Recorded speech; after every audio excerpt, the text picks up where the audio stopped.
Hello बच्चों, आज हम लेके आए हैं आपके लिए D and F block elements. और इससे पहले हम डिस्कस कर चुके हैं सॉल्यूशन और कोऑर्डिनेशन कंपाउंड, तो आप पिछले वीडियो में जाकर के आप इसको देख सकते हैं स्लाइड्स में। ठीक है, तो आज हम डिस्कस करते हैं D and F block elements. निशान डिजिटल में मैं आपका स्वागत करता हूं। चलिए मेरे साथ शुरू करते हैं हम डी एंड एफ। चलिए, तो फर्स्ट हमारे पास क्वेश्चन गिवन है आपका मैग्नेटिक मोमेंट। मैग्नेटिक मोमेंट के ऊपर ये क्वेश्चन है, और जहां पर हम जानते हैं कि मैग्नेटिक मोमेंट जो होता है उसको कैलकुलेट करने का एक मेथड होता है जिसको हम बोलते हैं यहां पर √n+2। ठीक है बच्चों, ये एक बेसिक फॉर्मूला है जो आपको याद रखना है। इस बेसिक फॉर्मूले से हम आराम से किसी भी मॉलिक्यूल का जो कॉम्प्लेक्स हो सकता है, या फिर वो आयन हो सकता है, या फिर एक सिंपल एलिमेंट हो सकता है, उसका हम मैग्नेटिक मोमेंट यहां पर कैलकुलेट कर सकते हैं। ठीक है, और यहां पर जो n है वो n इंडिकेट करता है number of unpaired electron. Number of unpaired electron, अगर हमारे पास अनपेयर्ड इलेक्ट्रॉन एक भी हुआ तो हमारा काम हो जाएगा, मतलब मैग्नेटिक मोमेंट कुछ ना कुछ उसका आ जाएगा। और अगर अनपेयर्ड इलेक्ट्रॉन की वैल्यू जो है वो 0 हुई तो मैग्नेटिक मोमेंट ऑलवेज 0 होगा। क्लियर? तो इसके लिए हम यहां पर पर्टिकुलरली जो आयन बोला गया है आपको, वो बोला गया है Cr+3 आयन। ठीक है, तो आपको बेसिकली मोमेंट निकालने के लिए पहले कॉन्फ़िगरेशन आना चाहिए। ठीक है, तो चलिए इसका कॉन्फ़िगरेशन लिखते हैं। एटॉमिक नंबर जो होता है इसका क्रोमियम का वो होता है 24, और आपको पता होना चाहिए कि एक बहुत प्यारा और हुंस रूल को फॉलो करने वाला कॉन्सेप्ट है, इसीलिए यहां पर इसका एक नॉर्मल एक्सेप्शन केस बोल सकते हो आप इसको, कि जो जनरल अबॉव प्रिंसिपल को फॉलो अच्छे से नहीं करता और वहां पर हुंस रूल जो है वो अप्लाई होता है, और इसीलिए इसका कॉन्फ़िगरेशन जो है वो होता है 3d5 एंड 4s1। ठीक है बच्चों, तो ध्यान जरूर रखिएगा इस कॉन्सेप्ट का। यहां पर 21 से लेकर के 30 के बीच में दो ही एक्सेप्शन केस आते हैं, एक क्रोमियम होता है और एक कॉपर होता है। ठीक है बच्चों, जहां पर आपका 4s में 1 इलेक्ट्रॉन आएगा, और डी में जो है क्रोमियम में 5 आएंगे, और वहीं पर कॉपर में 10 इलेक्ट्रॉन्स यहां पर आएंगे। क्लियर? तो फिलहाल ये किसका है? क्रोमियम का। हमको निकालना किसका है? क्रोमियम आयन का। तो यहां पर आपके पास है +3, और +3 को क्या करेंगे आप? यहां पर 3 इलेक्ट्रॉन रिमूव करेंगे, तो फर्स्ट इलेक्ट्रॉन रिमूव होगा यहां से 4s से, और 2 इलेक्ट्रॉन जो बचे हुए हैं वहां से 3d से। तो +3 कॉन्फ़िगरेशन हो जाएगा आपका Ar3d 3 एंड 4s 0। क्लियर बच्चों? 1 4s से जाएगा और 2 इलेक्ट्रॉन जाएंगे 3d से। जैसा कि हम जानते हैं कि d में हमारे पास d सबशेल में जो नंबर ऑफ ऑर्बिटल्स होते हैं बच्चों, वो होते हैं 5 ऑर्बिटल्स, और इलेक्ट्रॉन्स जो है हमारे पास गिवन है 3 electrons. So the value of n is equal to 3। Place in the formula 3 + 2 3 + 2 5 5 3 जा 15। जैसे 16 का रूट होता है आपका 4, तो 15 का रूट क्या हो जाएगा? 4 से लेस देन हो जाएगा, तो हम इसको कर सकते हैं 3.9 अप्रोक्स। निकालने नहीं बैठना है, हमको थोड़ा सा आइडिया लेना है। ठीक है बच्चा? और एक और ट्रिक भी आप बोल सकते हो ट्रिक फॉर्म में, कि नंबर ऑफ अनपेयर्ड इलेक्ट्रॉन कितने आ रहे हैं? 3। दैट मींस कंफर्म है मैग्नेटिक मोमेंट भी कितना आएगा आपका? 3 पॉइंट से स्टार्ट होएगा। अगर नंबर ऑफ अनपेयर्ड इलेक्ट्रॉन आते हैं 4, तो कंफर्म है 4 पॉइंट से ही स्टार्ट होगा। ये एक ट्रिक है। ठीक है, तो यहां पर हमारे पास ऑप्शन है कितने? 3 वाले ऑप्शन कितने हो गए हमारे पास? 3 हो गए, इसीलिए यहां पर कैलकुलेट करना जरूरी हो गया। अगर एक ही ऑप्शन हमारे पास तो फिर कोई दिक्कत वाली बात नहीं थी। चलिए, तो 3.47 नहीं, ये बहुत कम है, ये वाला भी बहुत कम है, हमारा ऑलमोस्ट 3.9 के आसपास आएगा। So C is the correct answer. Clear बच्चों? बाकी बातें करते हैं हम इसमें नेक्स्ट क्वेश्चन के लिए। ओके, बोला गया है आपसे एसिडिफाइड पोटेशियम परमैंगनेट आपको गिवन है, ऑक्सीडाइज सल्फाइड्स 2। ठीक है, तो इसका आयनिक फॉर्म हम यहां पर चूज करते हैं। पोटेशियम परमैंगनेट को लेते हैं हम यहां पर परमैंगनेट आयन की फॉर्म में। ऑक्सीडाइज सल्फाइड, सल्फाइड आपके पास होता है SO3 -2, SO3 -2। अब क्योंकि हम जानते हैं कि पोटेशियम परमैंगनेट जो है वो एक स्ट्रॉन्ग ऑक्सीडाइजिंग एजेंट होता है,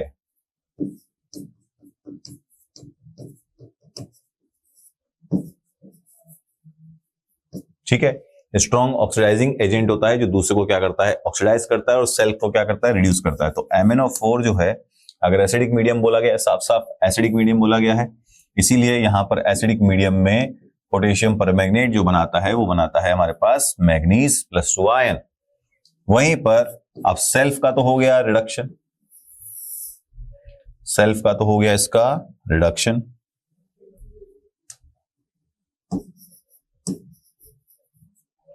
बट अब अगर आप देखेंगे तो ये सामने वाले का क्या करेगा, ऑक्सीडेशन, तो इसका हो जाएगा ऑक्सीडेशन।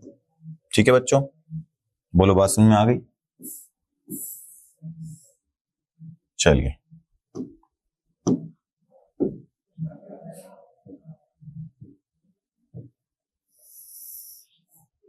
तो इसका हो जाएगा ऑक्सीडेशन, और ऑक्सीडेशन होकर के क्या होगा, ये बनाएगा आपका सल्फेट, सल्फेट आयन का फॉर्मेशन करेगा ये। ठीक है बच्चों, so sulphate is the correct answer. Clear है? आप ऐसे भी चेक कर सकते हैं कि सर कैसे ये इसका हमें आइडिया कैसे लगा कि ये कंफर्म हमारे पास रिड्यूस ही हो रहा है। तो आप देखेंगे यहाँ पर ऑक्सीजन स्टेट जो आती है बेटा वो आती है +7 मैग्नीज की, और यहाँ पर मैग्नीज की ऑक्सीजन स्टेट कितनी है, +2 है। सो हम ये बोल सकते हैं कि जब +2 से हो रही है +2, मतलब ऑक्सीडेशन स्टेट जो है, ऑक्सीडेशन स्टेट जो है वो क्या हो रही है, डिक्रीज हो रही है। और जब भी ऑक्सीडेशन स्टेट जो है वो डिक्रीज होती है तो उसको कहा जाता है रिडक्शन प्रोसेस। और यहां पर आप देखेंगे तो हमारे पास आएगा +4 oxygen state in this case sulphur पर, और +4 ऑक्सीजन स्टेट से ये आ जाएगा +6 ऑक्सीजन स्टेट पर। सो साफ साफ नजर आ रहा है कि ऑक्सीजन स्टेट जो है वो क्या हो रही है बच्चों, इंक्रीज हो रही है, और ऑक्सीडेशन स्टेट इंक्रीज हो रही है। दैट मीन्स ये कंफर्म है कि यहां पर हो रहा होगा ऑक्सीडेशन। सो अगर हम कहें इस रिएक्शन को तो ये एक रेडॉक्स रिएक्शन है बच्चों। ठीक है, और अगर इसकी बात करें तो इस केस में ये एक बैलेंस रिएक्शन तो नहीं है, बैलेंस कर लेंगे। बैलेंस के लिए पूछा नहीं गया आपसे, डायरेक्टली क्या पूछा गया है बेटा, प्रोडक्ट पूछा गया, तो हम उस पर काम करेंगे। क्लियर? चलिए, तो D is the correct answer, हम पहले ही बता चुके हैं इस बारे में। चलिए आगे बढ़ते हैं बच्चों। नेक्स्ट क्वेश्चन में आपको बोला गया है विच of the following is a transition metal ion. देखिए, जब भी कोई ट्रांजिशन मेटल आयन होती है आपके पास,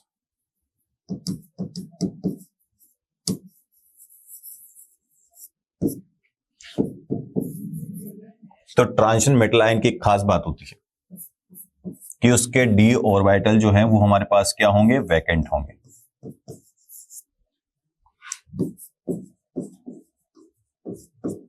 और वैकेंट से मतलब क्या है, यहां पर जो कॉन्फ़िगरेशन रहेगा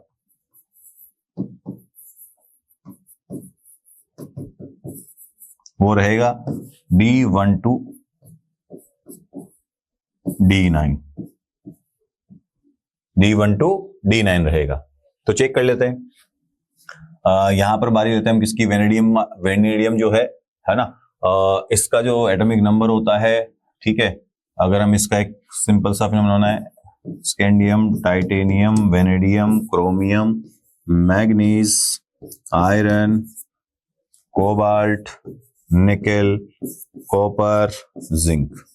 सो यहां पर इसका नंबर होता है 21, 22, 23, 24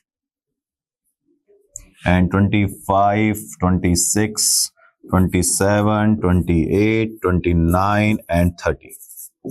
सो चेक करते हैं। वेनेडियम दे रखा है आपको +3 की फॉर्म में, निकेल दे रखा है आपको +2 की फॉर्म में,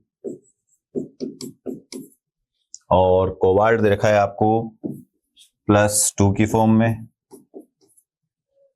एंड कॉपर दे रखा है आपको +1 की फॉर्म में। सो इनका कॉन्फिगरेशन लिखते हैं हम यहां पर। चलिए, तो जब आप देखते हैं यहां पर वेनेडियम +3 को, तो जनरली वेनेडियम जो होता है हमारा वो होता है 18 + 2 20, 20 + 3 यानी D3 फॉर्म में होता है। अब +3 आते ही क्या हो जाएगा, ये D2 हो जाएगा। क्या हो जाएगा बेटा, ये D2 हो जाएगा। ठीक है, क्योंकि +3 इलेक्ट्रॉन है ना, +3 इलेक्ट्रॉन मतलब 3 इलेक्ट्रॉन आपको निकालने हैं। ठीक है, तो अगर हम देखें यहां पर तो इसका होता है D1, इसका होता है D2, इसका होता है D3, इसका होता है D5, इसका होता है D5 अगेन, इसका होता है D6 कॉन्फ़िगरेशन, इसका होता है D7 कॉन्फ़िगरेशन, इसका होता है D8, और कॉपर का होता है D10 कॉन्फ़िगरेशन, और जिंक का भी होता है D10 कॉन्फ़िगरेशन।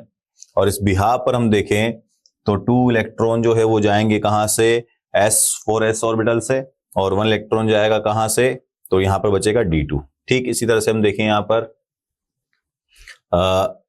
Na+2, Na+2 की बात करते हैं तो यहां पर आ जाएगा आपका D8 ही रह जाएगा। Na+2 का भी कितना हो जाएगा बेटा, D8 ही रह जाएगा।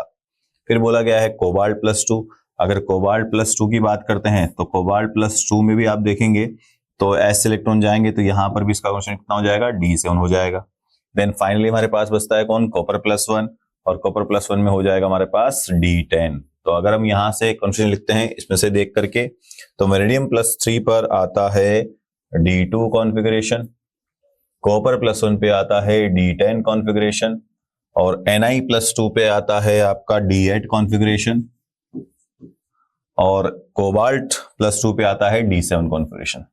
अगर आप देखेंगे यहां पर तो D8, D7 और D2 जो है वो हमारे पास अनपेयर्ड इलेक्ट्रॉन कंटेन करते हैं, और जो अनपेयर्ड इलेक्ट्रॉन कंटेन करते हैं बेटा वो हमेशा क्या होंगे, ट्रांजिशन एलिमेंट्स होंगे।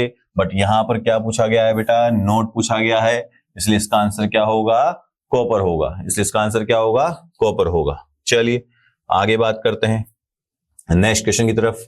बोला गया है आपसे, क्या बोला गया है कि आपके पास एक्टेनॉइड है जो इरेगुलरिटीज शो करता है according to their electronic configuration. जैसा कि हम जानते हैं कि एक्टेनॉइड्स जो है बेटा वो हमारे पास रेडियो एक्टिव एलिमेंट्स होते हैं, और काफी वेरिएशंस यहाँ पर दिखते हैं, काफी एक्सेप्शंस यहाँ पर होते हैं, जिसकी वजह से क्या होता है, जो साइज है वो भी क्या होता है, बहुत ज्यादा वेरिएट होती है, रेडियस भी बहुत ज्यादा यहाँ पर वेरिएट होती है। तो ये जो स्टेटमेंट है ये बिल्कुल हमारे पास करेक्ट है। रीजन जो बोला गया है वो बोला गया actinoids are radioactive in nature. देखो एक्टिनॉइड्स जो है वो रेडियो एक्टिव नेचर के तो होते हैं, तो रीजन तो करेक्ट है, लेकिन हम ये नहीं बोल सकते कि ये इसको क्या कर रहा है, एक्सप्लेन कर रहा है। क्या कर रहा है, ये इसको एक्सप्लेन कर रहा है। बात समझ में आ रही है बेटा? तो इसका आंसर आना चाहिए असर्शन इज फॉल्स, नहीं गलत है। Assertion and reason are true and reason is correct explanation, नहीं करेक्ट एक्सप्लेनेशन नहीं है। So C is the correct answer, यहां पर is not the correct explanation, so C is the correct answer. ठीक है बच्चों, चलिए आगे बढ़ते हैं। नेक्स्ट क्वेश्चन आपको गिवन है बेटा, which of the following groups are not are both ions coloured in aqueous solution. देखिए अभी जैसा मैंने आपसे कहा कि जो कलर्ड सॉल्यूशन है, अगर कोई भी कंपाउंड हमारे पास कलर्ड है या कोई भी आयन अगर कलर सॉल्यूशन है, तो कलर का मतलब यहां पर कंफर्म है कि उसके पास वैकेंट डी ऑर्बिटल होना ही चाहिए। अगर वैकेंट डी ऑर्बिटल नहीं है तो वो कंफर्म है कलर्ड सॉल्यूशन नहीं है। तो यहां पर पूछा गया है कि हमारे पास जो है groups are both ions coloured in aqueous solution, मतलब कलर कौन सा है। तो हमें एक सिंपल सा क्या करना है बेटा, आपको 4 ग्रुप दे रखे। कॉपर+1 की बात करते हैं तो कॉपर+1 जो है वो D10 कॉन्फ़िगरेशन रखता है, जैसा कि हमने अभी आपको पिछले क्वेश्चन में बताया। फिर बात करते हैं यहां पर हम टाइटेनियम+4 की, तो टाइटेनियम+4 में D2 होता है कॉन्फ़िगरेशन और S2 कॉन्फ़िगरेशन होता है, तो S से 2 गए और D से 2 गए। तो फिलहाल हमारे पास जो रिमेनिंग कंडीशन रही वो क्या रही, D0 रही। फिर आता है आपका थर्ड केस जो कि आपको गिवन है क्या, कोबाल्ट+2। कोबाल्ट+2 की बात करते हैं, यहां पर आएगा आपका D7 कॉन्फ़िगरेशन 2 इलेक्ट्रॉन निकलने के बाद। फिर आता है आपका Fe+2। Fe+2 में क्या होगा, 2 इलेक्ट्रॉन जब निकल जाएंगे तो D6 कॉन्फ़िगरेशन आ जाएगा। और अगर हम देखें यहां पर तो D0 D10 जो है वो हमारे पास क्या होंगे, कलरलेस होंगे। तो बचा क्या हमारे पास, कोबाल्ट+2 जो कि कलर होगा, अनपेयर्ड इलेक्ट्रॉन का प्रेजेंस है, अनपेयर्ड इलेक्ट्रॉन का प्रेजेंस है, एक भी अनपेयर्ड इलेक्ट्रॉन हुआ तो कंफर्म कलर सॉल्यूशन है। तो third and fourth answer, yes third and fourth answer. Clear बच्चों, आगे बढ़ते हैं बच्चों, प्यारे प्यारे क्वेश्चन हैं बिल्कुल आप लोगों की तरह। चलिए बोला गया है कि भाई आपके पास क्या है, क्वालिटेटिव एनालिसिस हम कर रहे हैं। अभिषेक नाम का एक बालक है जो क्या कर रहा है, क्वालिटेटिव एनालिसिस मतलब एक टेस्ट कर रहा है। ठीक है, उसने क्या किया, येलो कलर्ड पोटेशियम क्रोमेट, ठीक है, क्या किया उसने, एक टेस्ट ट्यूब ली बेटा, और उस टेस्ट ट्यूब में उसने क्या कर दिया, फिल कर दिया किसको, पोटेशियम क्रोमेट को, K2CrO4। ठीक है, और इसका कलर कैसा है बेटा, येलो कलर है, जो कि आपको दिख रहा होगा, येलो कलर है। ठीक है, येलो कलर है। और क्या बोला गया है आपसे, he was surprise to see the colour of the solution changing immediately to orange. अब ये कलर कैसा हो गया है आपका, जैसे ही मिलाया तो उसने देखा कि यार कलर चेंज हो गया है, जो कि क्या हो चुका है, ऑरेंज हो चुका है। ठीक है, he realize that the test tube was not clean. उसने सोचा कि यार मैंने तो टेस्ट ट्यूब क्लीन की ही नहीं। अब क्लीन नहीं की तो इसका मतलब ये हुआ कि पहले से इस टेस्ट ट्यूब में कुछ ना कुछ था जिसकी वजह से ऐसा हो रहा है। और कंटेंट अ फ्यू ड्रॉप्स, जो उस टेस्ट ट्यूब में जो उसने साफ नहीं किया उसके अंदर पहले से कुछ ना कुछ सॉल्यूशन प्रेजेंट था, उसकी कुछ बूंदें थी, कुछ ड्रॉप्स थी present in the test tube before adding the potassium chromate solution. तो उसने ऐसा कहा कि शायद हो सकता है मेरी गलती है, और उसने बोला कि इन चारों में से कौन सा उसके अंदर प्रेजेंट था जो हमें चेक करना है। ठीक है बच्चों, चलिए आ जाइए, नोट पैड की बात कर लेते हैं हम। यहाँ पर इसमें हम आराम से इसको ड्रॉ कर सकते हैं, टेस्ट ट्यूब वगैरह बना सकते हैं। चलिए,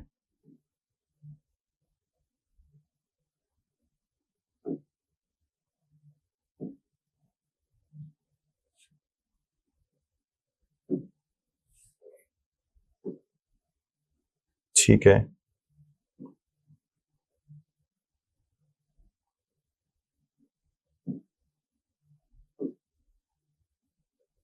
एक सेकेंड, आ रहा है आ रहा है आ रहा है।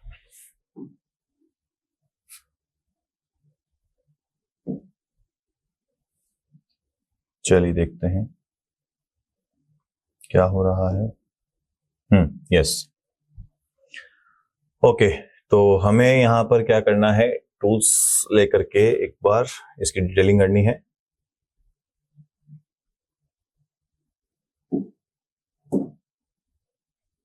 चलिए, तो हमें टेस्ट ट्यूब लेनी है एक, ये हमने टेस्ट ट्यूब ले ली है। ठीक है, और इसके अंदर हम कर देते हैं इसको फिल।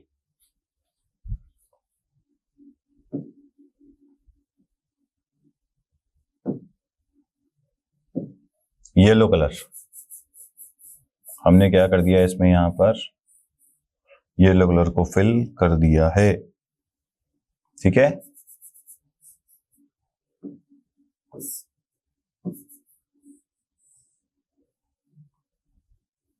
देख पा रहे हैं बेटा आप?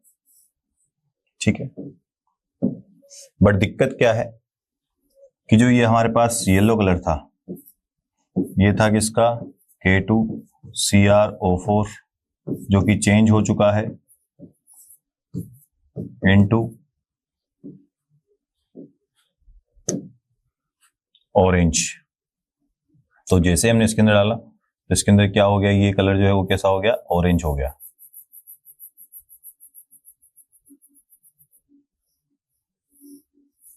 ठीक है, तो हम ये बोल सकते हैं कि जो हमारे पास K2CrO4 का जो कलर येलो था,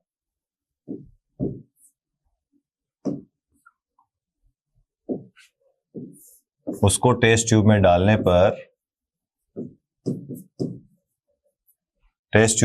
पर बच्चों वो जो कलर है वो हो चुका है ऑरेंज।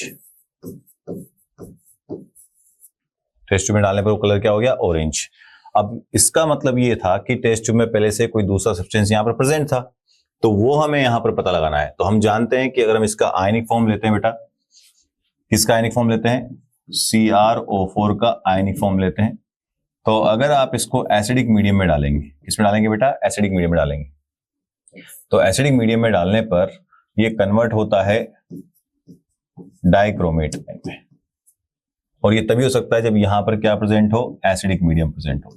कौन सा मीडियम प्रेजेंट हो बेटा, एसिडिक मीडियम प्रेजेंट हो। ठीक है, तभी जाकर के जो कलर है हमारा वो क्या हो जाएगा, ये येलो था और अब हो जाएगा ये हमारे पास ऑरेंज।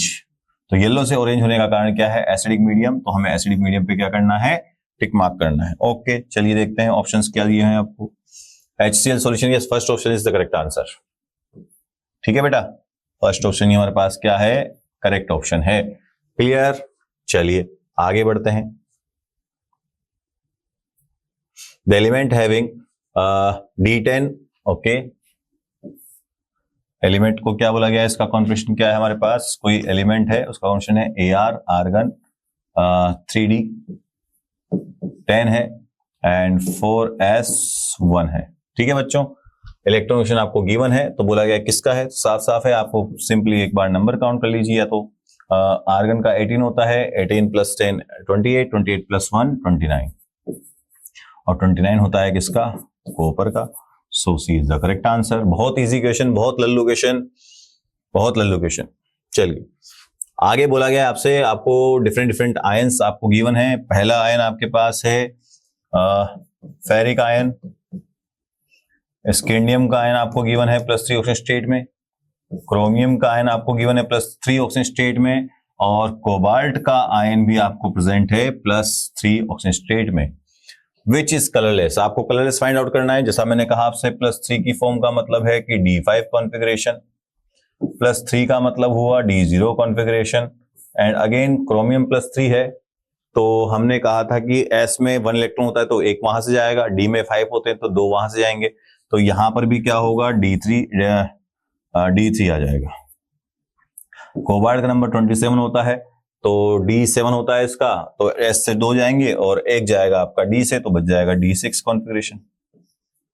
अगर आप यहां पर ऑब्जर्व करेंगे बेटा तो क्या मिलेगा आपको, एक कंडीशन है जहां पर आपको D0 फॉर्मेट में मिल रहा है और इसीलिए जो ये फॉर्मेट आपके पास है ये क्या हो जाएगा, कलरलेस।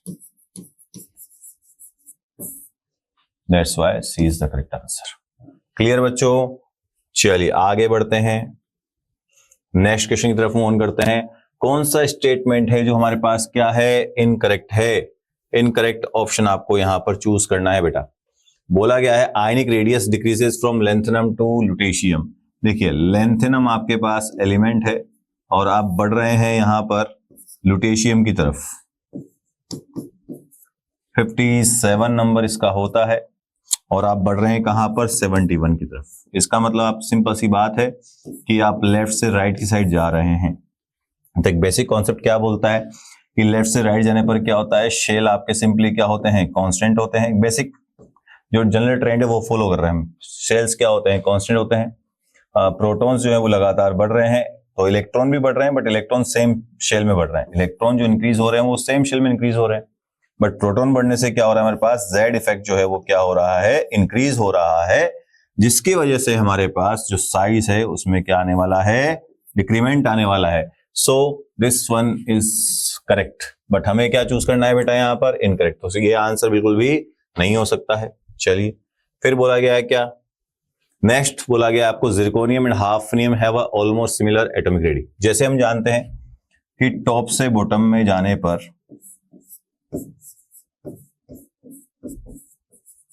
हमारे पास नंबर ऑफ शेल्स में क्या होता है, इजाफा होता है, बट जब हम डी ब्लॉक कॉन्फ़िगरेशन की बात करते हैं तो वहां पर क्या होता है, 3D सीरीज होती है, 4D सीरीज होती है और 5D सीरीज होती है। तो 3D और 4D का रिलेशन तो बिल्कुल करेक्ट है कि सर नीचे जाने पर साइज क्या हो रही है, बढ़ रही है, बट क्योंकि यहां पर 4D और 5D सीरीज में क्या होता है, जेड इफेक्ट और शील्डिंग इफेक्ट जो है वो बिल्कुल क्या होते हैं बच्चे, इक्वल होते हैं, जिसकी वजह से साइज में भी क्या आता है, बिल्कुल सिमिलरिटीज आती है, अप्रोक्सीमेटली इक्वल आता है।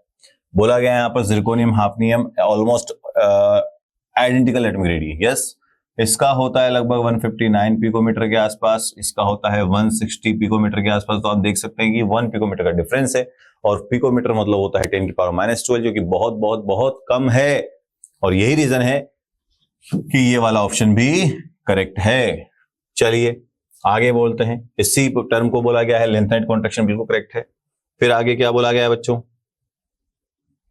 बोला गया है lanthanum is actually an element of transition series. सही बात है, अगर आप लेंथेनम का नंबर देखेंगे तो इसका नंबर होता है 57 और 57 के बिहाफ पर आप देखेंगे तो इसका कॉन्फिगरेशन जो आप लिखेंगे तो इसमें इलेक्ट्रॉन कहां जाएंगे, इलेक्ट्रॉन एंटर होंगे डी ऑर्बिटल में, और डी ऑर्बिटल में इलेक्ट्रॉन एंटर होंगे तो कंफर्म ये डी ब्लॉक एलिमेंट है, डी ब्लॉक एलिमेंट है। क्लियर बच्चों, चाहे तो हम इसका कॉन्फिगरेशन लिख सकते हैं, जिनोन आ जाएगा, इसका जो पीरियड नंबर आएगा वो आएगा हमारे पास 6 आते कितना हो जाएगा हमारे पास 6s हो जाएगा, 4F हो जाएगा एंड 5D हो जाएगा। तो 54, 56, 57, तो डी में इलेक्ट्रॉन जा रहा है, that's why it's the D block element. Yes, ये भी करेक्ट है। ठीक है, तो बचा क्या हमारे पास? ऑप्शन एक ही तो ऑप्शन बचा, लेंथनाइड्स आर रेडियोएक्टिव नेचर। नहीं, लेंथनाइड नहीं होते हैं भाई, एक्टिनोइड्स होते हैं। लेंथनाइड नहीं होते हैं बेटा, एक्टिनोइड्स होते हैं, D block elements, radioactive elements. Clear? आगे बढ़ते हैं बच्चों, नेक्स्ट क्वेश्चन की तरफ मूव ऑन करते हैं। देखिए क्या क्वेश्चन गिवन है। क्वेश्चन में क्या दिया हुआ है बेटा? बोला गया है the product of oxidation iodine with potassium परमैग्नेट, या बोल सकते हो आप मैग्नेट आयन है, परमैग्नेट आयन है, ठीक है, in alkaline medium. Okay, medium का ही सारा गेम है बेटा। अगर यही परमैग्नेट हमारे पास होता एसिडिक मीडियम में, और यही परमैग्नेट आयन होता एल्कलाइन मीडियम में, या बेसिक मीडियम बोल सकते हो, या फिर आप बोल सकते हो न्यूट्रल। क्या बोल सकते हो बेटा? न्यूट्रल भी आप बोल सकते हो। ठीक है, क्या मेरी बात समझ में आ रही है? मैं क्या कह रहा हूं ये सुन पा रहे हो आप? मैं क्या कह रहा हूं सुन पा रहे हो आप? मीडियम क्या है यहां पर? बेसिक है। ठीक है लाला, बेसिक मीडियम हो सकता है, या फिर आपको कहीं कहीं पर H2O का भी फॉर्मेशन दे सकता है, तो आप उसको सेम ही समझें। ठीक है, बेवकूफ बनाने के लिए वो आपको ऐसा कर सकता है। तो जैसा कि हम जानते हैं कि अगर आप इसमें क्या डालेंगे? आयोडीन डालेंगे। अगर आप इसमें क्या डालेंगे? आयोडीन डालेंगे, मतलब पोटेशियम आयोडाइड डाल सकते हो, पोटेशियम आयोडाइड डाल सकते हो, या सोडियम आयोडाइड डाल सकते हो।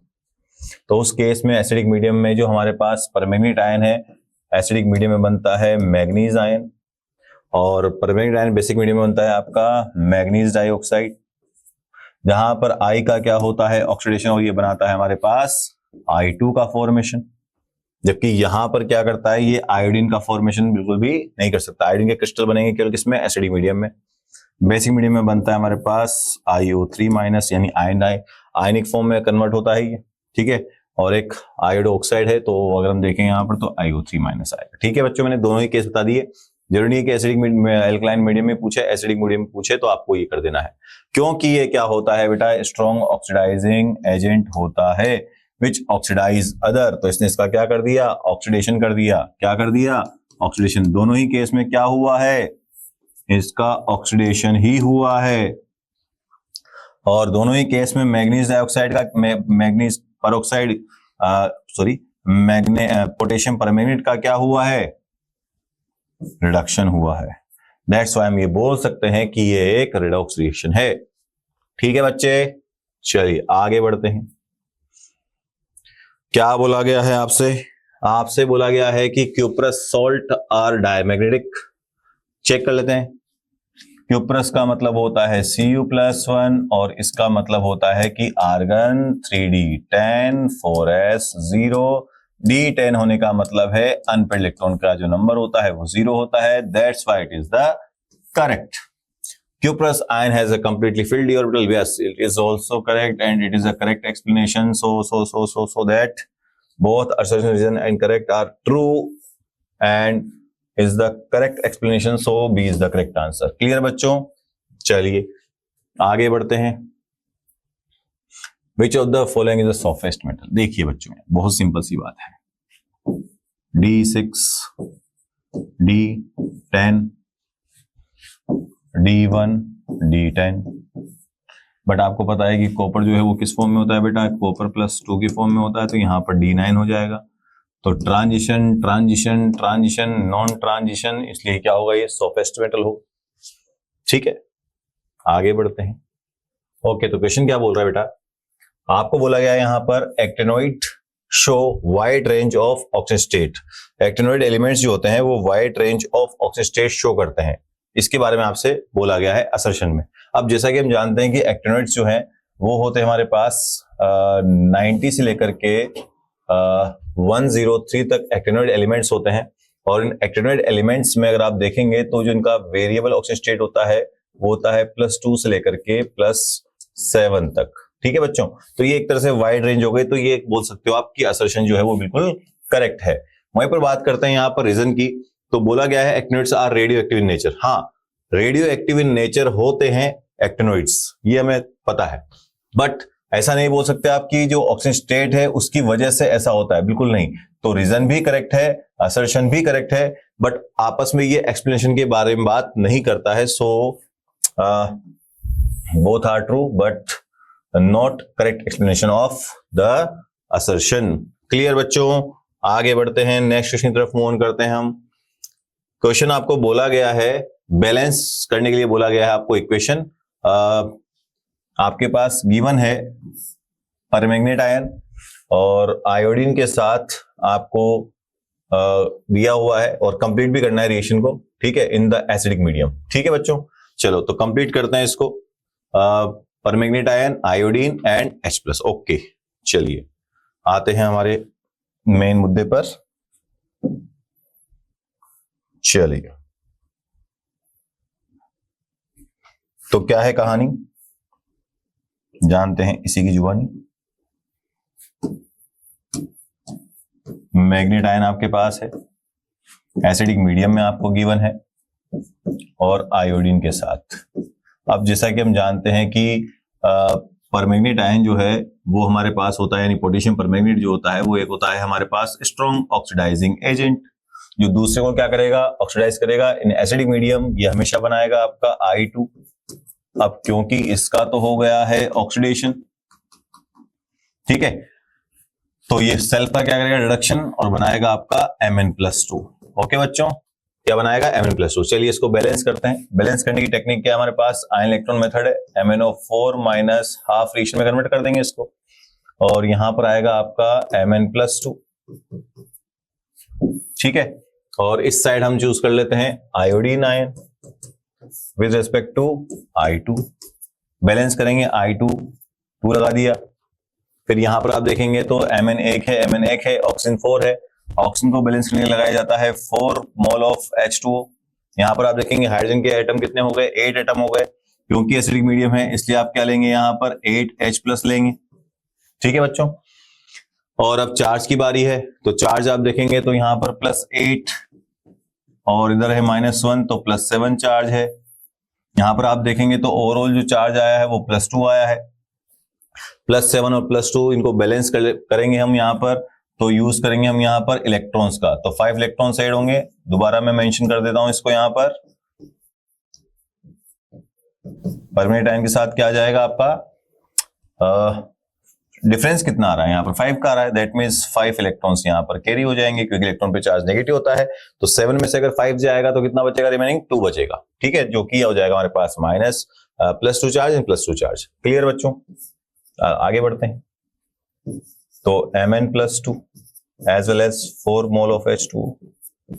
यहां पर आप देखेंगे तो आयोडीन हो गया, बट चार्ज यहाँ पर कितना है, -2 है, सो इलेक्ट्रॉन कितना लगाएंगे हम यहाँ पर, 2 इलेक्ट्रॉन लगाएंगे। अब एक साइड अगर आप देखेंगे तो यहाँ पर 2 इलेक्ट्रॉन्स है बेटा, यहां पर आपके पास 2 इलेक्ट्रॉन्स है, यहां पर आपके पास 5 इलेक्ट्रॉन्स है। तो हम क्या करेंगे, पूरी इक्वेशन को जो है मल्टीप्लाई करेंगे, पूरी इक्वेशन को मल्टीप्लाई करेंगे हम 2 से, पूरी इक्वेशन को मल्टीप्लाई करेंगे 2 से।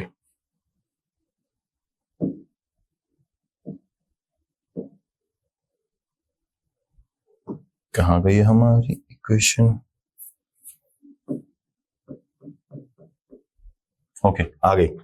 ओके, तो क्या कहना चाह रहा है, ये पूरी इक्वेशन को हमने मल्टीप्लाई किया किससे, मल्टीप्लाई बाय 2, ताकि 5 2 10 हो जाए, और यहां पर भी पूरी इक्वेशन को मल्टीप्लाई करेंगे हम किससे, बाय 5, ताकि ये हो जाएगी आपकी 10I,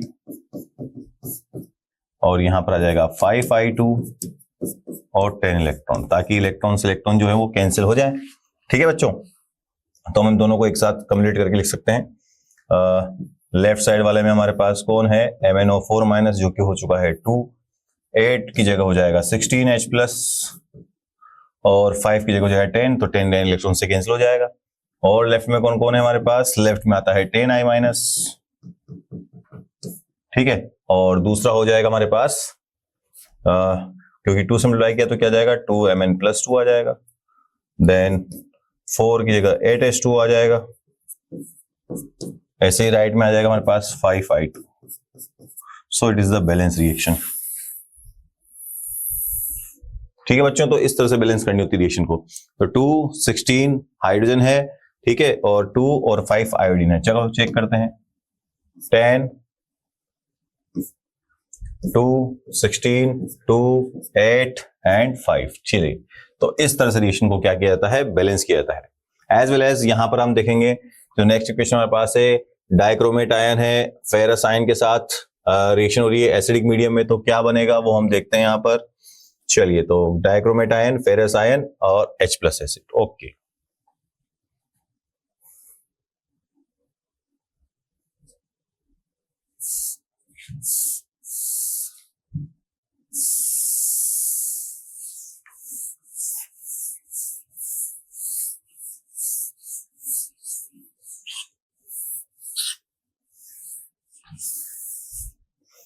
चलिए, तो क्या बोला गया है आपको, डाइक्रोमेट आयन है, Cr2O7-2, फेरस आयन के साथ रिएक्शन हो रही है एसिडिक मीडियम में। जैसा कि हम जानते हैं, जब फेरस आयन के साथ रिएक्शन होती है एसिडिक मीडियम में डाइक्रोमेट की, तो बनता है हमारे पास क्रोमियम का +3 आयन। और क्योंकि ये भी एक ऑक्सीडाइजिंग एजेंट है, तो ये क्या करेगा, इसको ऑक्सीडाइज कर देगा और फेरस बन जाएंगे आपके फेरिक आयंस। एसिडिक मीडियम की प्रेजेंस है। वापस इसको आयन इलेक्ट्रॉन मेथड से बैलेंस करेंगे, तो यहां पर इसको क्या करते हैं, हम 2 पार्ट में डिवाइड कर लेते हैं। तो एक आ जाएगा आपका Cr2O7-2 से बन रहा है Cr+3। दूसरा हो रहा है आपका Fe+2 से Fe+3। तो यहां तो एटम बैलेंस है ऑलरेडी, यहां पर बैलेंस करेंगे तो 2 लग जाएगा। Cr2 है, Cr2 हो गए। चार्ज की बात करेंगे तो यहां पर लग जाएगा 1 इलेक्ट्रॉन, जो इसको बैलेंस कर देगा, +2 चार्ज। यहां पर बात करेंगे ऑक्सीजन 7 है, तो ऑक्सीजन को बैलेंस करने के लिए क्या करेंगे हम, एसिडिक मीडियम है, 7 मोल ऑफ H2 ऐड करेंगे, जिससे क्या हो जाएगा, H+ जो है वो 14 लग जाएंगे। ओवरऑल चार्ज की चेक करते हैं हम यहाँ पर, तो +14 और -2 कितना हो जाएगा, 12 हो जाएगा। यहां पर बात करेंगे तो 3 2 6 का प्लस हो जाएगा। सो इलेक्ट्रॉन की अगर बात करेंगे यहां पर, तो कितने इलेक्ट्रॉन लगाएंगे हम यहाँ पर, 12 में से 6 जाएंगे। सो Cr2O7-2 + 6 electron and here is charge भी आपका बैलेंस हो चुका है। ठीक है लाला, अब इसी को चेक करते हैं, दोनों बैलेंस है। यहां पर हमारे पास है 1 इलेक्ट्रॉन,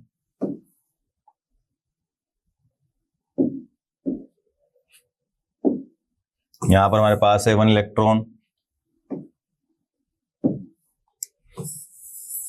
यहां पर आपके पास है कितने इलेक्ट्रॉन, 6 इलेक्ट्रॉन आपके पास है। और इसीलिए हम क्या करेंगे, मल्टीप्लाई बाय क्या करेंगे, इस इक्वेशन को कंप्लीटली 6 से मल्टीप्लाई करेंगे, ताकि चार्ज जो है बैलेंस हो जाए। तो कितना हो जाएगा आपका ये वाला पार्ट, हो जाएगा आपका 6 Fe+2, 6 Fe+3 और 6 इलेक्ट्रॉन। सो इसलिए क्या होगा, इलेक्ट्रॉन क्या हो जाएंगे हमारे पास, कैंसिल हो जाएंगे। चलिए दोनों इक्वेशन को क्या करते हैं, इक्वेट कर देते हैं अब। सो Cr2O7-2 है हमारे पास, और यहां पर है 14H+ आपको गिवन है। साथ ही साथ हमें लेफ्ट में और क्या गिवन है, 6 Fe+2 गिवन है।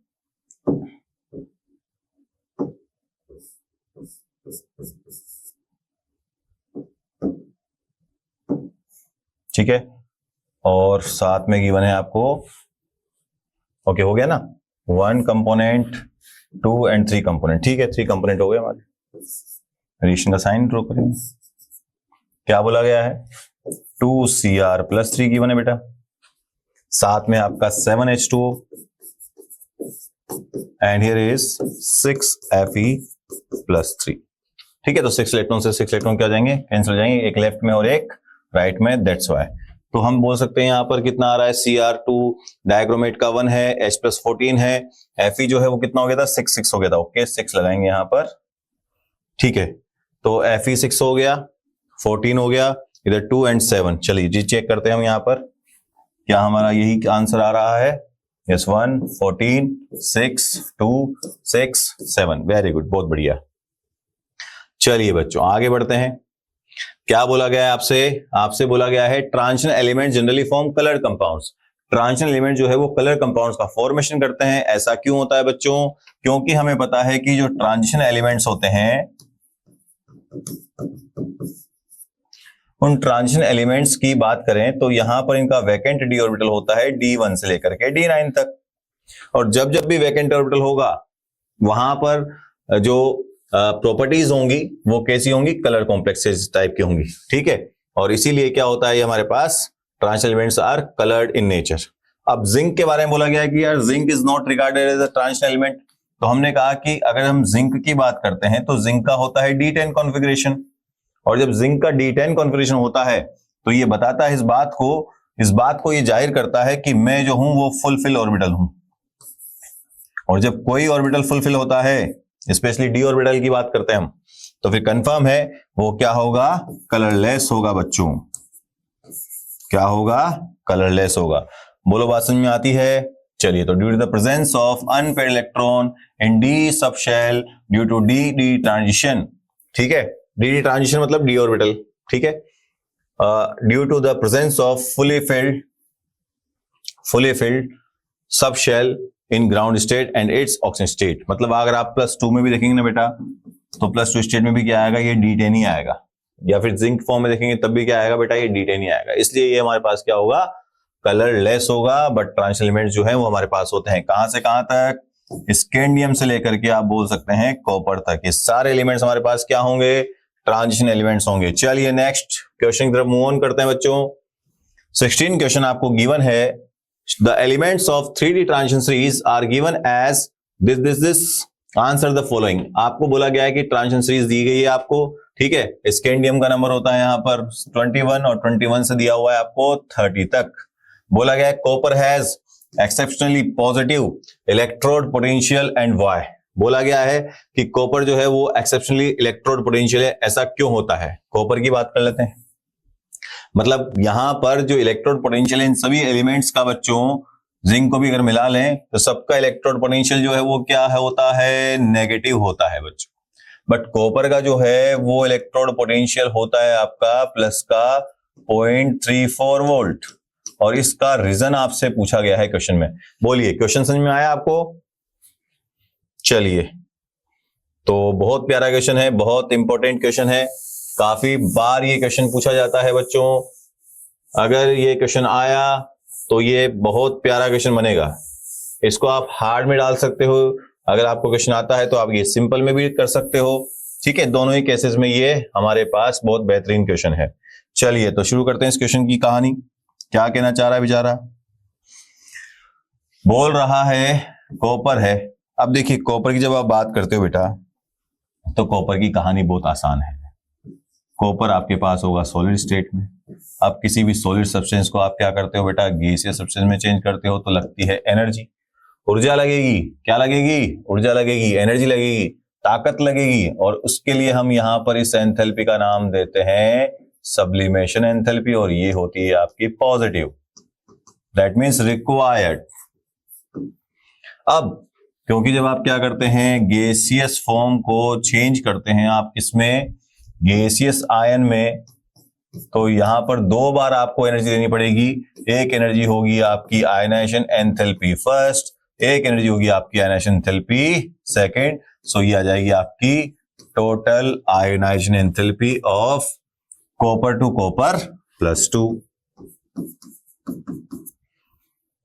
अब जब इस गैसियस आयन को आप चेंज करते हैं किसमें? जब इसको आप पानी में डालते हैं, हाइड्रेशन बनाने की कोशिश करते हैं, एक्वस बनाने की कोशिश करते हैं, तो यहां पर क्या करता है? ये अपनी एनर्जी को रिलीज करता है बच्चों। और जब ये एनर्जी क्या होगी? रिलीज होगी, तो इस रिलीज एनर्जी को कहा जाएगा हाइड्रेशन एंथैल्पी। अब जब इन वैल्यूज को हम चेक करते हैं, कौन कौन सी वैल्यू? एक तो सब्लिमेशन एनर्जी, एक तो आपकी हो गई सब्लिमेशन एनर्जी, और एक साथ में हो गई आपकी आयनाइजेशन एंथैल्पी। ये वैल्यू जो है वो बहुत ज्यादा होती है किसके रेस्पेक्ट में? हाइड्रेशन एंथैल्पी के रेस्पेक्ट में। और ये कंपनसेट नहीं हो पाती है। अगर ये दोनों बराबर होती, ये एनर्जी और ये एनर्जी बराबर होती, तो इलेक्ट्रोड पोटेंशियल क्या होता? नेगेटिव होता। बट यहां पर सब्लिमेशन एंथैल्पी और जो आयनेशन एंथैल्पी, इनका समेशन जो है वो हाइड्रोजन एंथैल्पी से काफी ज्यादा है, तो हाइड्रोजन एंथैल्पी क्या हो जाएगी, कम हो जाएगी, और हाइड्रोजन एंथैल्पी कम हो जाएगी, इसका मतलब इलेक्ट्रोड पोटेंशियल क्या आएगा, इसका पॉजिटिव आएगा। चेक करते हैं, चलिए आंसर इसका क्या गिवन है आपको, इट्स हाई एटमाइजेशन एनर्जी। इसी चीज को क्या बोलते हो बेटा आप, हाई एटमाइजेशन एंथैल्पी बोलते हो, और लो आपका क्या हो जाएगा, हाइड्रोजन एंथैल्पी। तो ये रीजन है इसके पीछे कि कॉपर जो है वो क्या शो करता है, पॉजिटिव इलेक्ट्रोड पोटेंशियल शो करता है बच्चों। आगे बढ़ते हैं, नेक्स्ट क्वेश्चन क्या गिवन है आपको, which element is a strong reducing agent in +2 oxygen state and Y. कौन सा एलिमेंट ऐसा है जो +2 ऑक्सीजन स्टेट में हमारे पास क्या शो करता है, स्ट्रॉन्ग रिड्यूसिंग एजेंट शो करता है, मतलब अपने आप को क्या शो करता है, ये स्ट्रॉन्ग रिड्यूसिंग एजेंट शो करता है। चलिए तो आंसर को ही हम क्या करते हैं, कंसीडर करके इस पे काम करते हैं। क्रोमियम की बात ये कर रहा है ये, तो क्रोमियम पे काम कर लेते हैं एक बार। चलिए क्या बोल रहा है, देखिए क्रोमियम वाली कहानी।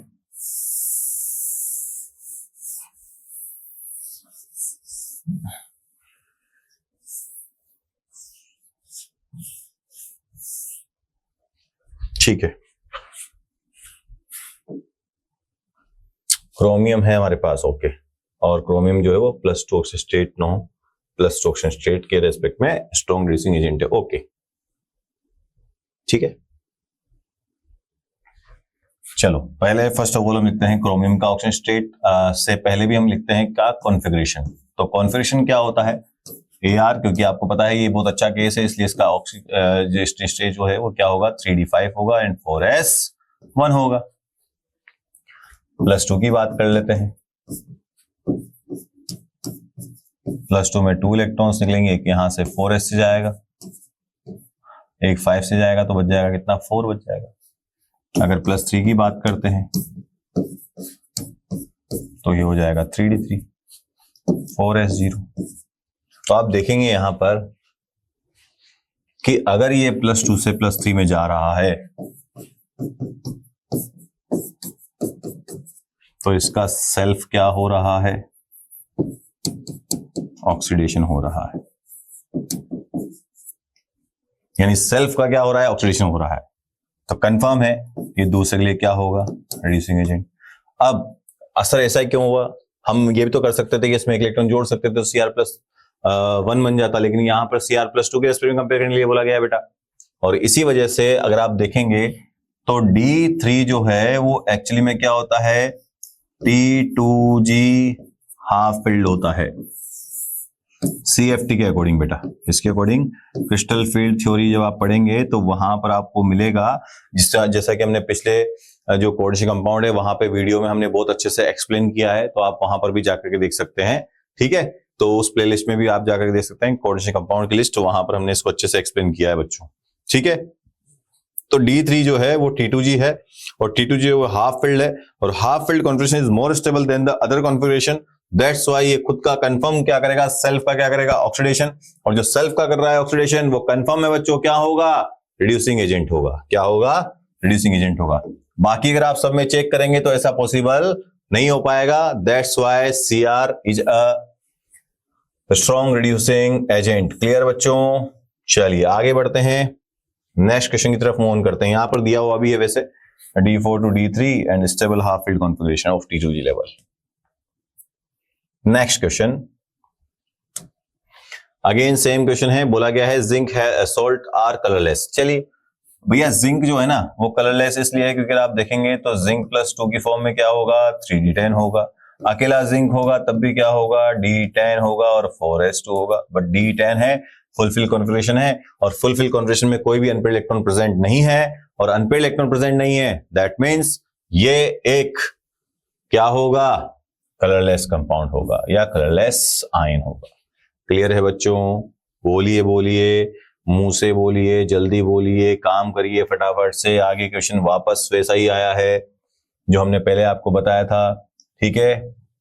यहां पर आपके पास है ये परमैंगनीट आयन, और परमैंगनीट आयन का क्या हो रहा है, एसिडिक मीडियम में हम डाल रहे हैं, पोटेशियम परमैंगनेट भी बोल सकते हो आप इसको, ठीक है। जहां पर ये एक ऑक्सीडाइजिंग एजेंट होता है, स्ट्रॉन्ग की फॉर्म में काम करता है, ठीक है। और ये हमारे पास है C2O4-2 जो कि आया हमारे पास H2C2O4 ऑक्सिलिक एसिड से, तो इसका खुद का क्या होगा, अगर ये ऑक्सीडाइजिंग एजेंट है तो दूसरा क्या करेगा, ऑक्सीडेशन, और खुद का क्या करेगा, रिडक्शन। इसलिए देखो आप कि यहां पर इसका तो हो गया है Mn+2, जबकि C2O4 का क्या हो गया है, C2O4 का क्या हो गया है, रिडक्शन। अच्छा गिवन नहीं है, कोई इश्यू नहीं है, कर लेते हैं कंप्लीट। CO2 में कन्वर्ट हो जाएगा बेटा ये, ठीक है। अगर आप देखेंगे यहाँ पर तो ऑक्सीजन स्टेट में क्या हो रहा है, इजाफा हो रहा है, और अगर आप यहाँ देखेंगे तो +7 से ऑक्सीजन स्टेट क्या हो रही है, +2 हो रही है, मतलब रिडक्शन हो रहा है, सेल का रिडक्शन, और इसका क्या हो रहा है, ऑक्सीडेशन। इसका मतलब ये एक रेडॉक्स रिएक्शन है। क्या है, ये एक रेडॉक्स रिएक्शन है। बी आपको बोला गया है कि MnO4 है आपके पास, और इसको डायरेक्टली क्या कर रहे हो आप, हीट कर रहे हो। क्या कर रहे हो, हीट कर रहे हो। तो पोटेशियम परमैंगनेट को जब डायरेक्ट आप हीट करते हैं तो ये टूटता है दो अपने स्टेबलाइज कंपाउंड में, जहां पर इस रिएक्शन को स्पेशलाइजेशन करके हम ये बोल सकते हैं कि ये एक इंपॉर्टेंट रिएक्शन है बच्चे, ठीक है। क्यों है, क्योंकि ये एक डिसप्रपोर्शनेशन रिएक्शन है। ऐसी रिएक्शन जिसमें एक ही सब्सटेंस का ऑक्सीडेशन स्टेट जो है वो इंक्रीज भी होता है, और उसी सब्सटेंस का ऑक्सीडेशन नंबर जो है वो डिक्रीज भी होता है। दैट मीन्स अगर आप चेक करेंगे तो यहाँ पर इसका ऑक्सीडेशन कितना है, +7 है, यहाँ पर आप देखेंगे तो कितना है, +6 है, और यहाँ पर कितना है, +4 है, ठीक है। बोलिए बात समझ में आ गई। चलिए तो आप देखेंगे यहाँ पर कि +7 जो है, ओके डिवाइड हो रहा है ना ये, नहीं, तो अगर हम यहाँ पर K2 करें और यहाँ पर K करें तब सही रहेगा। ये 6 हो गया, यहाँ पर आ गया आपके पास, ओके यहाँ 7 हो जाएगा। एक बार रिसेट करते हैं इसको। चलिए तो हम बोलना चाह रहे हैं यहाँ पर कि अगर हमारे पास क्या है, K2MnO4 है और ये KMnO4 है, MnO2 और O2, तब जाकर के क्या बात बन जाएगी हमारे पास कि ये +6 है, ये +7 है और ये +4 है। तो higher oxygen state, lower oxygen state, इस बिहाफ पर ये क्या माना जाएगा हमारे पास, एक डिस्प्रोपोर्शनेट रिएक्शन मानी जाएगी। अगर यहाँ पर ऑक्सीजन नंबर जो है वो एक का डिक्रीज हो रहा है और एक का क्या हो रहा है, इंक्रीज हो रहा है, तो ठीक है। और एक डिकम्पोजिशन रिएक्शन है क्योंकि रिएक्टेंट साइड पे एक ही प्रोडक्ट है, प्रोडक्ट साइड पर क्या हमारे पास बहुत सारे हैं। चलिए थर्ड आपको बोला गया है डाइक्रोमेट आयन है, एसिडिक मीडियम, एसिडिक मीडियम में बोला गया है सल्फाइड आयन, मतलब आप चाहे तो इसको ऐसे ही बोल सकते हैं कि डाइक्रोमेट आयन। आयनिक फॉर्म में अगर लिखेंगे तो S-2 और साथ में एसिडिक मीडियम है, क्योंकि एक ऑक्सीडाइजिंग एजेंट है तो खुद का क्या करेगा, रिडक्शन बनाएगा Cr+3। अब इसका क्या करेगा, ये ऑक्सीडेशन करेगा। एसिडिक मीडियम इसलिए क्या बनाएगा बेटा, सल्फर बनाएगा। अगर बेसिक मीडियम होता तो सल्फर का फॉर्मेशन नहीं होता, ठीक है। ये ध्यान रखिए आप लोग, ठीक है। और ये भी आयन इलेक्ट्रॉन मेथड से ही बैलेंस होगा। किससे बैलेंस होगा, आयन इलेक्ट्रॉन मेथड से ही ये बैलेंस होने वाला है। क्लियर बच्चों। चलिए इससे पहले वाले क्वेश्चंस में मैंने आपको सोल्व करके दिखाया है, वही टेक्निक यहां पर फॉलो करनी है आपको। नेक्स्ट बोला गया है give the explanation for the each of the following observations, ठीक है।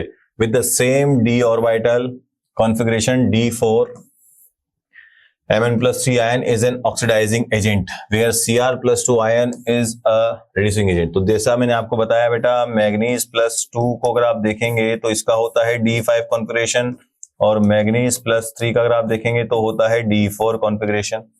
Cr+2 का अगर आप देखेंगे तो होता है अगेन सेम D4 कॉन्फ़िगरेशन, और Cr+3 का देखेंगे तो ये होता है आपका D3 कॉन्फ़िगरेशन।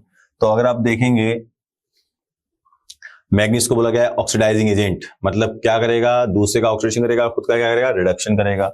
इसका मतलब Mn+3 जो है वो किसमें चेंज होगा, Mn+2 में। और ऐसा क्यों हो रहा है, क्योंकि हाफ फिल्ड कॉन्फ़िगरेशन है, और हाफ फिल्ड कॉन्फ़िगरेशन क्या है हमारे पास, मोर स्टेबल है, तो ये भी स्टेबिलिटी का एक फैक्टर है। जबकि अगर यहां पर आप देखेंगे तो +2 से +3 में कन्वर्ट होगा। क्यों होगा, क्योंकि बोला गया है रिड्यूसिंग एजेंट है, और जो रिड्यूसिंग एजेंट होता है वो क्या करता है, खुद का रिडक्शन, दूसरे का क्या करेगा, रिडक्शन, और खुद का क्या करेगा, oxidation.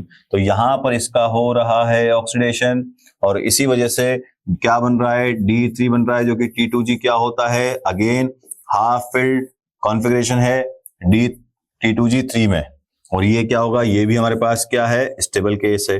That's why the reason. आइए चेक कर लेते हैं क्वेश्चन को क्या बोला गया है। Change from Mn+3 to Mn+2 result in extra stability half filled D5 configuration. Cr+2 is reducing, as its configuration changes from D4 to D3, जो आपके सामने दिया हुआ है। और ये क्या है हमारे पास, हाफ फिल्ड कॉन्फ़िगरेशन है जो भी स्टेबल होता है। तो D3 भी स्टेबल होता है और D5 भी स्टेबल होता है। क्लियर बच्चों, आगे बढ़ते हैं। बोला गया है कि आपको actinoid contraction is greater from element to element than that among lanthanides. अच्छा, अगर हम यहां पर एक्टिनोइड कॉन्ट्रैक्शन की बात करते हैं, किसकी बात करते हैं, एक्टिनोइड कॉन्ट्रैक्शन की, ठीक है, वो ज्यादा होता है किससे, लेंथेनाइड एलिमेंट से, यानी कि लेंथेनाइड कॉन्ट्रैक्शन से। तो ऐसा क्यों होता है, देखिए अगर हम यहां पर बात करते हैं तो लेंथेनाइड कॉन्ट्रैक्शन होता है 4f ऑर्बिटल्स की वजह से, ठीक है, और यहां पर 5f ऑर्बिटल्स जो है वो जिम्मेदार होते हैं। अब हमें पता है कि z इफेक्ट जो है वो होता है inversely proportional to shielding effect, जिसको हम क्या बोलते हैं यहां पर, शील्डिंग कांस्टेंट भी बोलते हैं। और ये जो है वो होता है हमारे पास साइज के बिहाफ पर। अब जैसा कि हम जानते हैं कि कॉन्ट्रैक्शन का मतलब क्या है, gradually decreases atomic ready from increasing atomic number. अब अगर हमारे पास क्या हो रहा है, साइज डिक्रीज हो रही है, तो इसका मेन रीजन क्या है कि जेड इफेक्ट बढ़ रहा होगा। और अगर जेड इफेक्ट बढ़ रहा है तो कंफर्म है कि शील्डिंग इफेक्ट क्या होगा, पुअर होगा, क्योंकि शील्डिंग इफेक्ट जो है वो साइज को इंक्रीज करता है, जबकि जेड इफेक्ट जो है वो साइज को क्या करता है, डिक्रीज करता है। अब सेम शेल में 4f 5f में क्या इलेक्ट्रॉन आ रहे हैं और लेंथेनाइड में क्या आ रहे हैं, 4f में इलेक्ट्रॉन आ रहे हैं। बट आप देखेंगे तो इसका कॉन्ट्रैक्शन क्या होगा, ज्यादा होगा, क्योंकि इसका पुअर शील्डिंग इफेक्ट ज्यादा पुअर होगा एज कंपेयर टू 4f से, इसलिए ऐसा होता है। तो आपके पास जो कॉन्सेप्ट है वो आपके सामने है स्क्रीन पर, जो कि बहुत प्यारा कॉन्सेप्ट है, इसी से पता गया हमको। यानी हम ये बोल सकते हैं कि शील्डिंग इफेक्ट जिसका ज्यादा होगा उसकी एटॉमिक रेडियस, साइज सब क्या होंगी, बड़ी होगी। वहीं पर अगर हम जेड इफेक्ट की बात करें तो ये क्या होगा, इनवर्सली प्रोपोर्शनल टू क्या होगा, साइज होगा। तो जिसकी साइज क्या होगी, छोटी होगी, इसका जेड इफेक्ट कंफर्म क्या होगा, ज्यादा होगा। इफेक्टिव न्यूक्लियर चार्ज आप इसको बोलते हैं। Transition metals form large number of interstitial compound with hydrogen, boron, carbon, nitrogen. जैसा कि हम जानते हैं कि ये हमारे पास क्या है, स्मॉल एटम्स हैं। क्या है बेटा, ये हमारे पास स्मॉल एटम्स हैं। और जब भी हमारे पास कोई स्मॉल एटम्स हैं तो उनको हम कहां डाल रहे हैं, ट्रांजिशन मेटल में, जो कि लार्ज साइज के हैं। तो अगर हम इसका क्रिस्टल देखें तो कुछ इस तरह का क्रिस्टल होता है।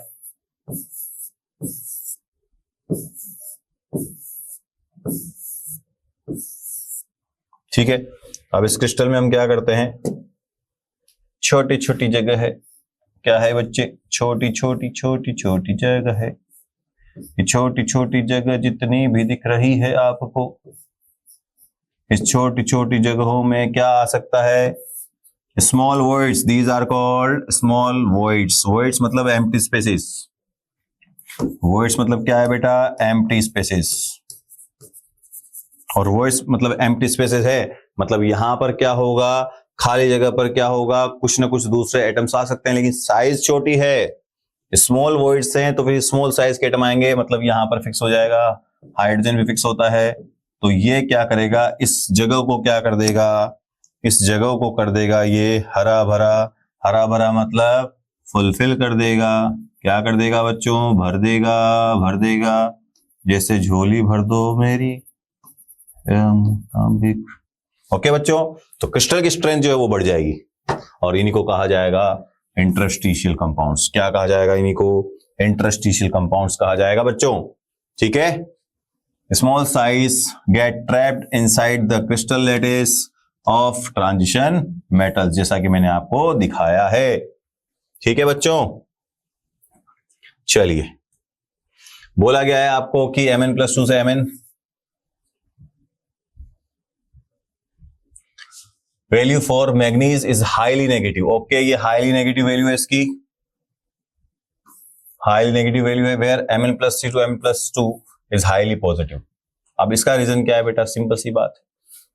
अगर हम यहां पर आते हैं +3 से +2, तो +3 से +2 आने पर जो हमारे पास कॉन्फिगरेशन है वो D4 से कितना हो जाएगा, D5 हो जाएगा। और जब D5 हो जाएगा तो ये स्टेबिलिटी और बढ़ जाएगी, और स्टेबिलिटी बढ़ जाएगी तो इसका जो पोटेंशियल है वो क्या हो जाएगा, हमारे पास पॉजिटिव हो जाएगा। वहीं पर अगर हम बात करते हैं यहां पर Mn+2 से रिडक्शन करके Mn पे पहुंचते हैं तो क्या होता है, S में इलेक्ट्रॉन फिल हो जाते हैं। ठीक है, तो हम ये बोल सकते हैं कि स्टेबिलिटी जो है वो हाफ फील्ड की क्या होगी, ज्यादा होगी। तो because Mn+2 is more stable than Mn+3, check कर सकते हो आप, क्योंकि D4 है और D5 है। तो extra stability half field D5 configuration, जैसा कि मैंने आपसे कहा कि M+3 जो है वो +4 है, मतलब D4 है और ये D5 है, तो हमें पता है कि D5 इज मोर स्टेबल, और यही रीजन है कि Mn+2 जो है उसके चांसेस ज्यादा हैं बनने के। आगे क्या बोला गया है, active show wide range of oxygen state. हाँ बिल्कुल सही बात है, हमने कहा था कि +2 से जो है वो +7 तक शो कर सकता है, प्लस कहां तक, +7 तक शो कर सकता है। इसका रीजन क्या होता है, इनकी एनर्जीज की बात करते हैं। अगर हम क्लास 11 की बात करें तो हमने यहाँ पर इनकी एनर्जी को हम कैलकुलेट कर सकते हैं, जो कि ज्यादा डिफरेंस क्रिएट नहीं करती है। यहाँ पर देखेंगे तो 5F के लिए एजिमुथल क्वांटम नंबर की वैल्यू कितनी होती है, 3 होती है। यहाँ पर हो जाएगा इनके वैल्यू 6, एजिमुथल क्वांटम नंबर की वैल्यू कितनी हो जाएगी हमारे पास, 2 हो जाएगी।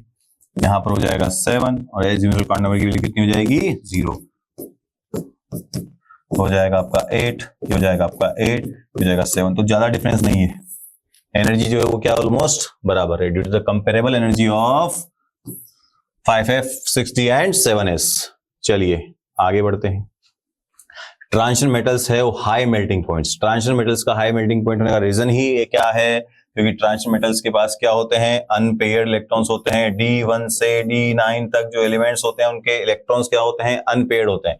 और जहां पर भी अनपेयर्ड इलेक्ट्रॉन्स होंगे मतलब कंफर्म है कि वहां पर एटॉमिक बॉन्डिंग जो है वो बहुत अच्छी होगी, और जहां पर क्योंकि अनपेयर्ड इलेक्ट्रॉन है तो बॉन्डिंग अच्छी होगी, और जब बॉन्डिंग अच्छी होगी तो कंफर्म है उनके मेल्टिंग पॉइंट्स भी क्या होंगे, ज्यादा होंगे। वहीं पर अगर बात करोगे आप जिंक, कैडमियम, मरकरी की, तो वहां पर जो ऑर्बिटल्स है वो फुलफिल्ड होते हैं, इसलिए उनका जो इंटर एटॉमिक जो बॉन्डिंग है वो थोड़ी सी लूज होती है, इसलिए क्या है वो वीक में आते हैं बेटा।